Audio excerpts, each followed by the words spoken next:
Hello, my dear students, class 11th CBSE, chapter number 7. Chapter number 7, changing cultural tradition. Changing cultural tradition यानी बदलती हुई सांस्कृतिक परंपराएं। तो बदलती हुई सांस्कृतिक परंपराओं में आज हमारा टॉपिक है साइंस एंड फिलॉसफी। तो विज्ञान और दर्शन के बारे में हम पढ़ेंगे, साइंस के बारे में और फिलॉसफी के बारे में हम पढ़ेंगे। द अरब्स कंट्रीब्यूशन, अरबों का क्या योगदान था, जो अरबी लोग थे उनका क्या योगदान रहा इस पूरे क्षेत्र में, साइंस के क्षेत्र में और फिलॉसफी के क्षेत्र में। तो देखते हैं, much of the writings of the Greeks and Romans had been familiar to monks and clergyman through the middle ages. अगर हम देखें तो मध्यकाल में जितने भी गिरजाघर थे या जो मठ थे, उनके जो विद्वान थे वो यूनानी और रोमन जो विद्वान थे उन विद्वानों की कृतियों से परिचित थे, कहीं ना कहीं उन चीज़ों को जानते थे, है ना। They had not made these widely known. तो उन कृतियों से इस तरीके से ये निकलता है कि, और वो कहता है नेक्स्ट क्या है point, in the 14th century, अगर 14वीं शताब्दी की बात करें तो many scholars begin to read translated works of Greek writers like Plato and Aristotle. उस समय 14th सेंचुरी के अंदर 14वीं शताब्दी में अनेक विद्वान ऐसे थे, उन्होंने प्लेटो और अरस्तु के जो ग्रंथ होते हैं ना, उनका जो अनुवाद होता है उस अनुवाद को पढ़ना शुरू कर दिया था। ठीक है ना। किसने? बहुत सारे स्कॉलर्स ने। कौन से ट्रांसलेटेड वर्क? ग्रीक राइटर्स के। कौन कौन से writer? Plato and Aristotle. Okay. Then students, इसके लिए उन्होंने क्या किया? For this they were indebted not to their own scholars but to Arab translators who had carefully preserved and translated ancient manuscripts. Plato was Aflatun and Aristotle Aristu in Arabic। तो इसके लिए वे अरबी जो विद्वान थे उन विद्वानों के ऋणी थे। क्यों थे ऋणी?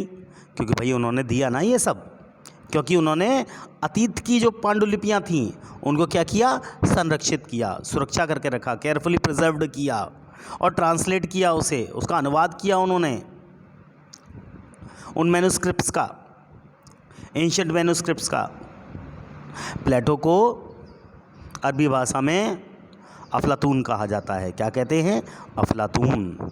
एरिस्टोटल, इट मीन्स अरस्तु, अरबी भाषा में एरिस्टोटल, अरस्तु। While some Europeans scholars read Greek in Arabic translation. कुछ ऐसे यूरोपियन स्कॉलर हुए हैं जिन्होंने ग्रीक पढ़ा इन अरेबिक ट्रांसलेशन। यूरोप के विद्वान यूनानी ग्रंथ का अरबी अनुवाद पढ़ रहे थे उस समय। यूरोप के विद्वान, European scholars read Greek in Arabic translation, अरबी ट्रांसलेशन में पढ़ रहे थे। The Greeks translated works of Arabic and Persian scholars for further transmission to other Europeans. ठीक है। यूनानी विद्वान क्या करते थे? दूसरी तरफ यूनानी विद्वान अरबी और फारसी विद्वानों की कृतियों का अन्य यूरोपीय लोगों के बीच प्रसार के लिए अनुवाद कर रहे थे। दोनों एक दूसरे की चीज़ें कर रहे थे। यूरोप के विद्वान थे वो यूनानी ग्रंथ का अरबी अनुवाद पढ़ रहे थे, और दूसरी तरफ जो यूनानी विद्वान थे वो अरबी और फारसी विद्वानों की कृतियों का अन्य यूरोपीय लोगों के बीच प्रसार के लिए अनुवाद कर रहे थे। तो दोनों तरफ से कुछ ना कुछ ऐसा चल ही रहा था। ठीक है। These were works on natural science, mathematics, astronomy, medical, chemistry. Ptolemy, Almagest, work on astronomy written in Greek before 440 CE and later translated into Arabic carries the Arabic definite article al। बहुत सारे ग्रंथ उस समय चल रहे थे। ठीक है। तो जैसे जैसे अनुवाद हो रहा था वैसे वैसे ग्रंथों में बहुत सारी चीज़ें पढ़ाई जाती थी। एक जो ग्रंथ थे उन ग्रंथों में जो मुस्लिम जितने भी राइटर्स थे among the Muslim writers who were regarded as man of wisdom in Italian world were Ibn Sina. क्या कहे जाते थे? उनका नाम क्या था? इब्न सीना उनका नाम था। इब्न सीना। थोड़ा नाम अलग है, हाँ, डिफरेंट होता है, लेने में थोड़ा डिफ़िकल्टी भी होती है, लेकिन जब आप 2 या 4 बार किसी नाम को बार बार लेते हैं तो आपको वो नाम बहुत अच्छी तरह याद हो जाता है। तो बहुत सारे ग्रंथ थे, जैसे प्राकृतिक विद्वान, औषधि विज्ञान, गणित, खगोल विज्ञान, रसायन विज्ञान, ये सब विज्ञान पढ़े जाते थे उस समय।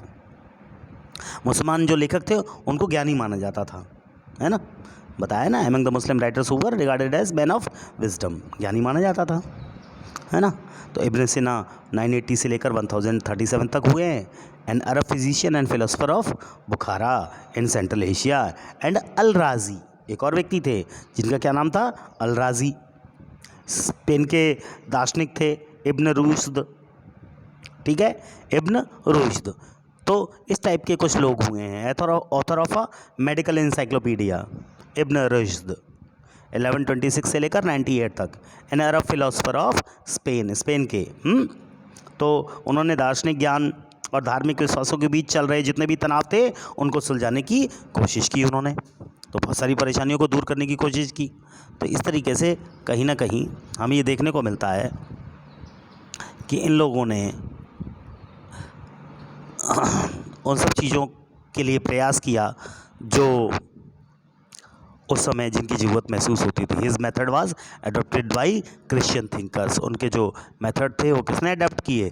जितने भी क्रिश्चियन थिंकर्स थे उन्होंने भी अडोप्ट किए। Humanist reached out to people in a variety of ways, है ना? तो जितने भी मानवतावादी थे अपनी बात लोगों तक तरह तरह से पहुंचाने लगे। कैसे न कैसे बात पहुंचानी है अपनी, भाई बात पहुंचाएंगे तभी तो लोगों को मालूम पड़ेगा कि क्या है दुनिया, किसके विषय में बात हो रही है।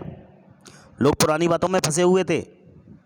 दो the curricula in universities continue to be dominated by law, medicine and theology. Humanist subjects slowly began to be introduced in schools, not just in Italy but in other European countries as well. तो क्या हुआ? जितने भी विश्वविद्यालय थे उन विश्वविद्यालयों में पाठ्य चर्चा होने लगी, पाठ पर चर्चा होने लगी, और उस पर जो कानून था वो आयुर्विज्ञान और धर्मशास्त्र का धीरे धीरे दबदबा बना रहा। तो पाठ्य चर्चा पर कानून, आयुर्विज्ञान और धर्मशास्त्र का धीरे धीरे दबदबा बना रहा। दबदबा समझते हैं ना, प्रेशर। फिर भी मानवतावादी जो विषय थे वो धीरे धीरे स्कूलों में पढ़ाए जाने लगे। मानवतावादी विषय, मैंने बताया था ना, मानवतावादी विषय कौन से विषय होते हैं? ह्यूमैनिटीज सब्जेक्ट्स होते हैं, जो उनको पढ़ाया जाने लगा। इटली में ही नहीं बल्कि पूरे यूरोप के अन्य देशों में भी धीरे धीरे उन्हें पढ़ाया जाने लगा। मैंने बताया ना, अभी आपको पॉइंट बताया, लास्ट वाला पॉइंट देखेंगे आप, जैसा देख रहे हैं यहाँ सामने। Slowly began to be introduced in schools, not just in Italy में ही नहीं बल्कि in other European countries as well, वहाँ पर भी इसका चलने लगा जो भी कुछ था। तो इस तरीके से ये चीज़ें देखने को मिलती हैं, ठीक है। नेक्स्ट पॉइंट हम आ जाते हैं आर्टिस्ट और रियलिज्म के बारे में। तो आर्टिस्ट और रियलिज्म क्या है?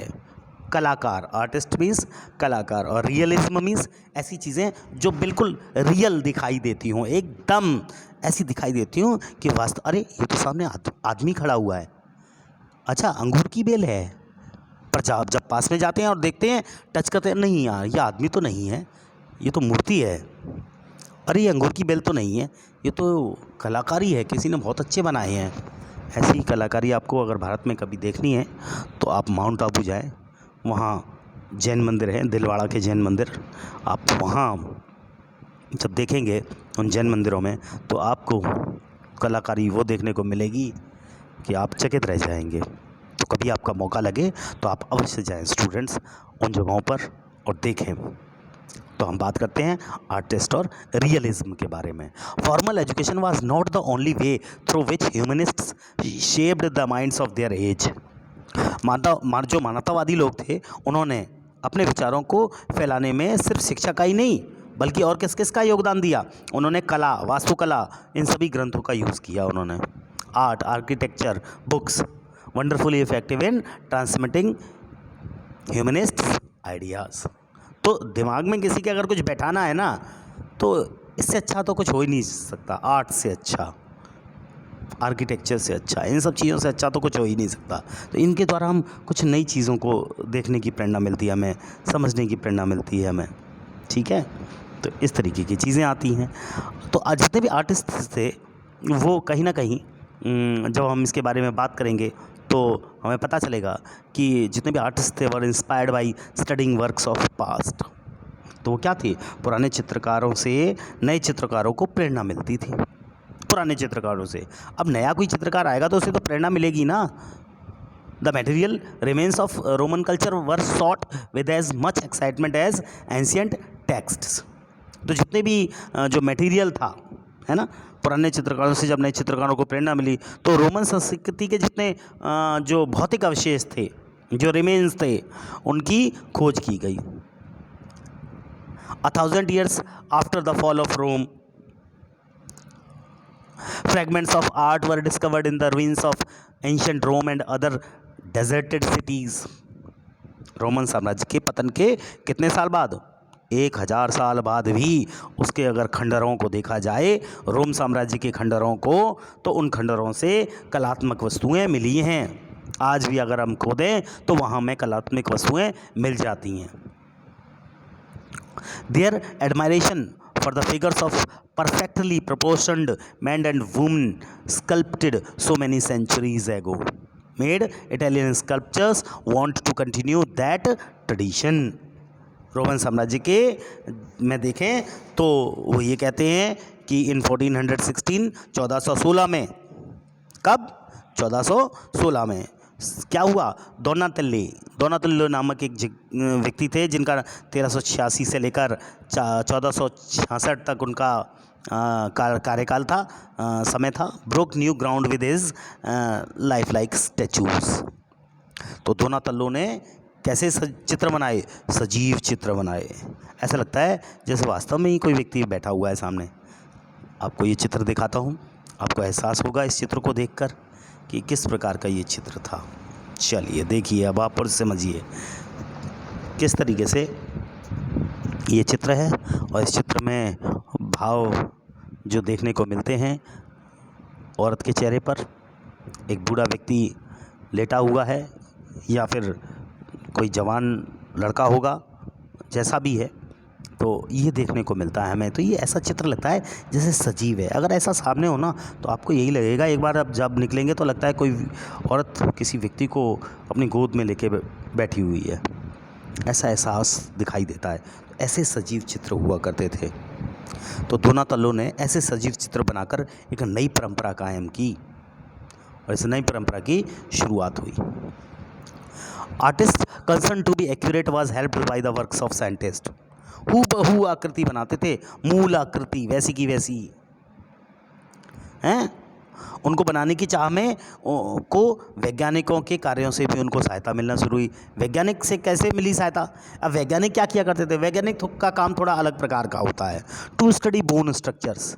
आपने देखा है ना, नर कंकाल होता है, बायोलॉजी की लैब में गए हैं कभी, नर कंकाल टंगे हुए होते हैं, उससे क्या पता चलता है, शरीर के अंदर की संरचना के बारे में पता चलता है कि शरीर हमारा जो है अंदर से, अभी जैसे हम बैठे हुए हैं ऐसे में तो आपको नहीं पता चलेगा आपके अंदर क्या क्या है, लेकिन अगर नर कंकाल है तब आपको पता चलेगा कि भाई कौन सी रीढ़ की हड्डी होती है, चेस्ट में बोन्स कौन कौन से होते हैं, कितने होते हैं, क्या होता है, कौन सी जगह पर क्या चीज़ होती है। तो इस तरीके से उनको उससे सहायता मिली। Artist went to the laboratories of medical schools. तो कहाँ जाते थे वो, नर कंकाल का अध्ययन करने के लिए कहाँ पहुँच गए, आयुर्विज्ञान जो कॉलेजेस होता है उनकी लेबोरेटरीज में पहुंच गए। एंड्रियास वेसेलियस। तो एंड्रियास वेसेलियस एक व्यक्ति हुए जो 1514 से लेकर 64 तक बेल्जियन थे, एक बेल्जियम के रहने वाले, and a professor of medicine at the university of Padua university में वो एक मेडिसिन के प्रोफेसर भी थे, प्राध्यापक भी थे। Was the first to dissect the human body. ऐसे पहले व्यक्ति थे जिन्होंने नरकंकाल यानी मानव का जो शरीर होता है उसकी चीरफाड़ के विषय में लोगों को बताया। This was the beginning of modern physiology. ये थी मॉडर्न फिजियोलॉजी। पहले व्यक्ति थे जिन्होंने सूक्ष्म परीक्षण किया मनुष्य के शरीर का चीरफाड़ करके। तो ये चीज़ें थी। चलिए नेक्स्ट पॉइंट पर चलते हैं अपने। तो जो नेक्स्ट पॉइंट है उससे ये पता चलता है कि painters did not have older works to use as a model. चित्रकारों के पास नमूनों के तौर पर प्राचीन कृतियाँ मौजूद नहीं थी, प्राचीन कोई चीज़ नहीं थी उनके पास, पेंटर्स के पास, चित्रकारों के पास। बट दे लाइक स्कल्पचर्स, लेकिन जो स्कल्पचर्स थे यानी जो मूर्तिकार थे उन्हीं की तरह painted as realistically as possible, उसी तरीके से पेंट करना चाहते थे, उसी तरीके से चित्र बनाना चाहते थे जैसे कौन बनाते थे, स्कल्पचर्स अपनी मूर्तियाँ बनाते थे। They found that a knowledge of geometry helped them understand perspective and that by noting the changing quality of light, their pictures acquired a three-dimensional quality. अब उन्हें किसका ज्ञान होने लगा? रेखा गणित का ज्ञान होने लगा, ज्योमेट्री का ज्ञान होने लगा। Helped them understand perspective, तो उससे उन्हें सहायता मिली। क्या सहायता मिली? उन्होंने 3D शेप बनाना सीख लिया, 3 डायमेंशनल क्वालिटी वाला 3D शेप, त्रिआयामी रेखा गणित का ज्ञान हुआ। तो पेंटिंग में क्या हुआ? अब पहले के मुकाबले चित्र और अधिक सुंदर बनाए जाने लगे, रंगों को और चटक रंग इस्तेमाल किए जाने लगे, कलर होते हैं ना डार्क कलर, उनका इस्तेमाल होने लगा ऐसे समय में। The use of oil as a medium for painting also gave a greater richness of color to paintings than before. अनेक चित्रों में ऑयल का भी यूज होने लगा, ऑयल पेंट्स का। In the colors and design of costumes in many paintings, there is evidence of the influence of Chinese and Persian art made available to them by the Mongols. अनेक चित्रों में वस्त्रों की design, उनके रंगों का संयोजन चीनी और फारसी चित्रकला का प्रभाव दिखाने लगा। तो इन्फ्लुएंस किसका किसका? चाइनीज़ एंड पर्शियन आर्ट का इन्फ्लुएंस दिखाई देने लगा, ये एविडेंस मिले हैं। Made available to them by the Mongols. तो इनको कहाँ से मिले थे? चीनी और फारसी लोगों को ये चित्रकला का प्रभाव जो उन्हें मंगोलों से मिला था, मंगोल से। Anatomy, geometry, physics as well as strong sense of what was beautiful gave a new quality to Italian art. इसी तरह शरीर विज्ञान, ज्योमेट्री रेखा गणित, भौतिकी, फिजिक्स, सौंदर्य की उत्कृष्ट भावना ने इतालवी जो कला थी उसको नया रूप देना शुरू कर दिया, है ना। Give a new quality to Italian art which was to be called realism. और इसको क्या कहा गया? रियलिज्म, यानी कि यथार्थवाद कहा गया, यथार्थवाद। And which continued till the 19th century. और कब तक चलता रहा? ये 19वीं शताब्दी तक लगातार चलता रहा। तो आपको ये चीज़ें सारी समझ में आई होंगी। नेक्स्ट जो हमारा पॉइंट है वो आर्किटेक्चर के बारे में है, वास्तुकला के बारे में है। इसे हम अगले एपिसोड में आपसे चर्चा करेंगे। तो गाइस, स्टूडेंट्स, आपने इसे बहुत अच्छी तरह समझा होगा, इसे बढ़िया तरीके से करते रहिए और एक बार फिर वीडियो देखिए तो आपकी सारी क्वेरीज कंप्लीट हो जाएंगी। So guys, thank you everyone.